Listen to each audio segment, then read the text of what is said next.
Hey, Julie. Hi, Kathy. Hey, thanks so much for meeting with me. I just want to sit down with you and ask you some questions just because the market's changed so much lately and the interest rates have gone up and there's another proposal for the interest rates, I guess, this week as well, right? Yeah. Tomorrow, right? Yeah. So I just wanted to see what's been happening with you on the mortgage side because I've had a lot of questions from my clients lately. So thanks again for meeting with me. Yeah, absolutely. Yeah. It's our pleasure to be meeting with you. Okay, great. So I have a few questions, so Sure. I'll just get right into it. How's Fire that? away. All right, awesome, thanks.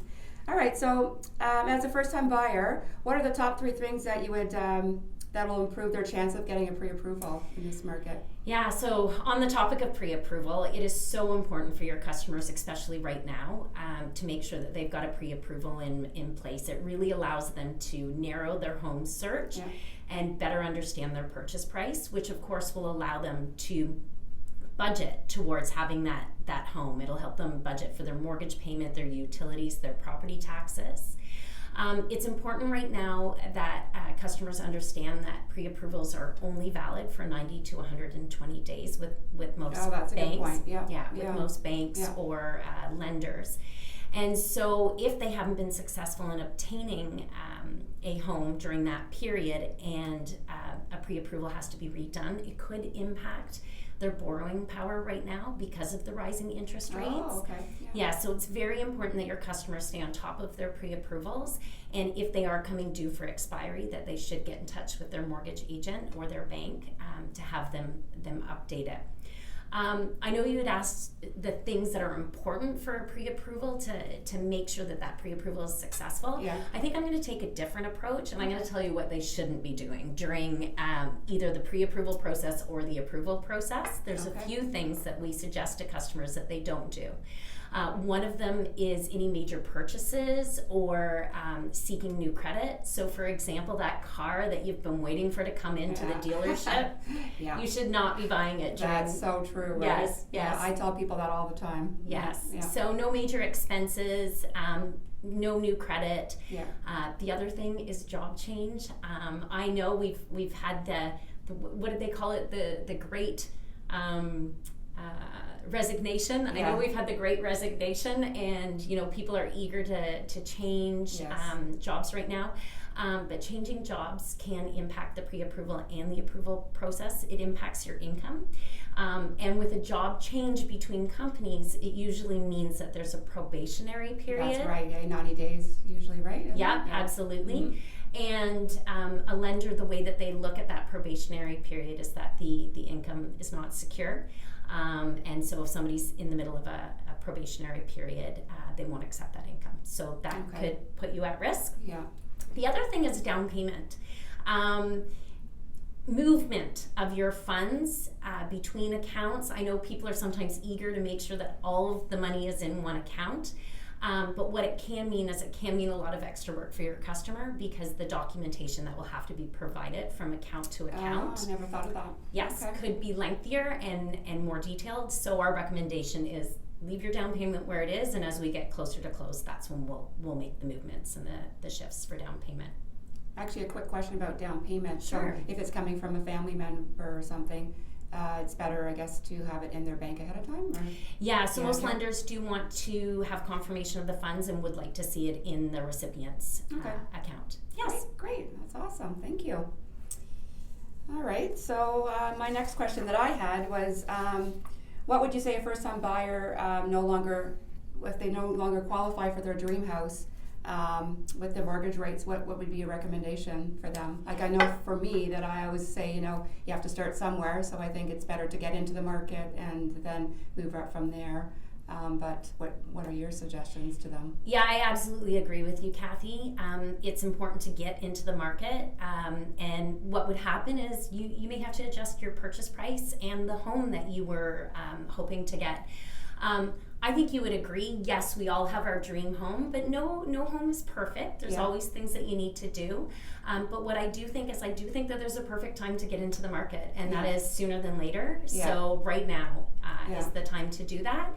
And there's a few things that you can do.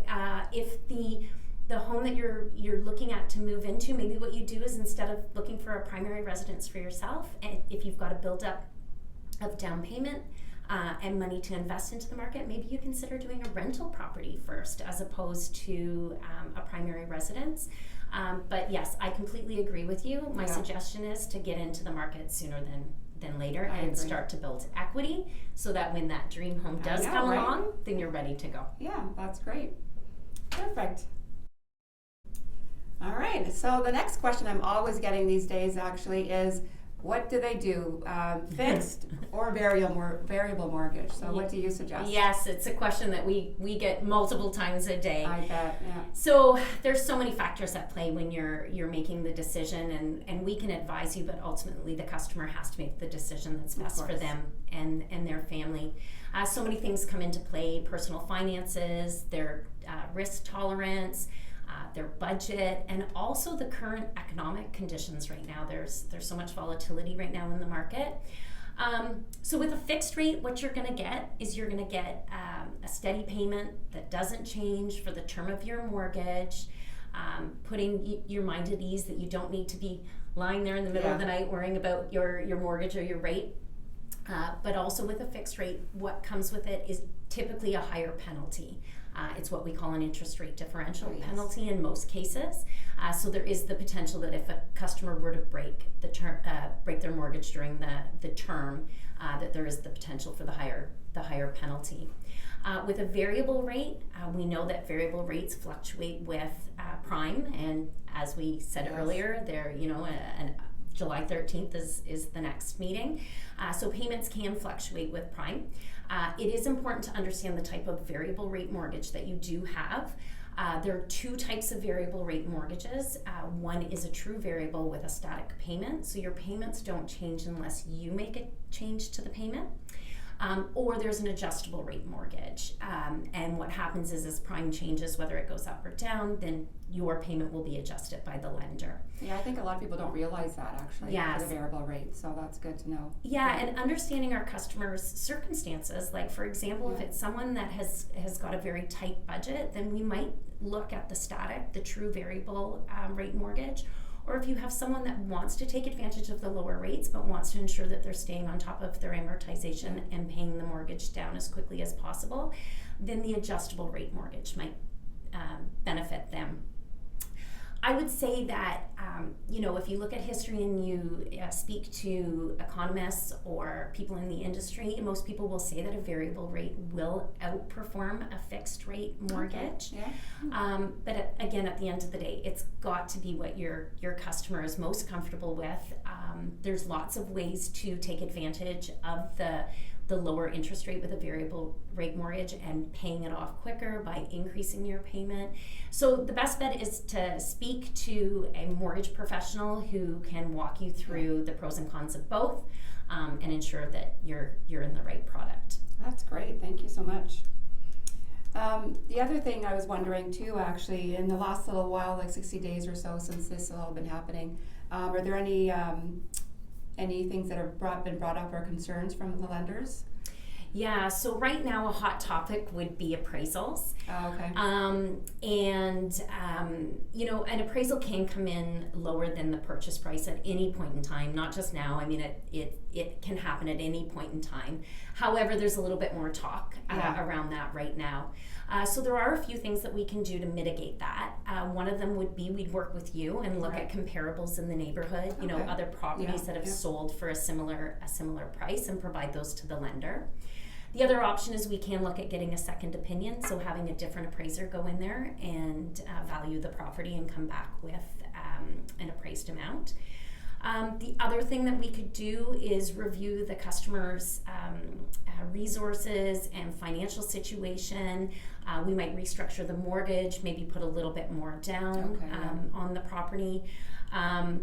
What I would say is on the appraisal front right now, it's super important to ensure that your mortgage agent and lender are ordering that appraisal as soon as possible so that the purchase agreement matches what's going on in the neighborhood at the time that the appraisal is being done.